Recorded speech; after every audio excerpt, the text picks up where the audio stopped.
Jazeera bat जेके हाणे ताज़ो हींअर इहो इशू हले पियो, इन हवाले सां जेको दोस्तनि ते क़दम खयो आहे, हिन में असांजे सिंधी माण्हुनि खे भरपूर नमूने सां चाॿियूं ॿाहुनि जे पुठियां ॿधी ऐं दुकाननि जे ॿाहिरां इंतज़ारु करण खां बहितर आहे त हिन जिदोजहद में शामिलु थियनि। त वफ़ाक़ जी तरफ़ां संजय बेटनि ते जेको कब्ज़ो कयो वियो आहे इहो बिल्कुलु गैर आइनी ऐं गैर क़ानूनी आहे।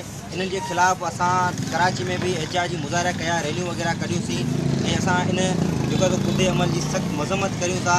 असीं सिंध तरक़ी पसंद पार्टी जे हुकुम ते इहे रद्द करियो था वञूं त सिंध ते जेके बि इहे वफ़ाक़ जा ऐं सिंध जा गॾियल जेके फ़ैसिला आहिनि, सिंध जूं शयूं वफ़ाक़ हवाले कयूं पियूं आहिनि, मुआवज़ा सुबुह कयो पियो वञे, इन लाइ फौरी तौर इहो ऑर्डर ख़तमु कयो वञे।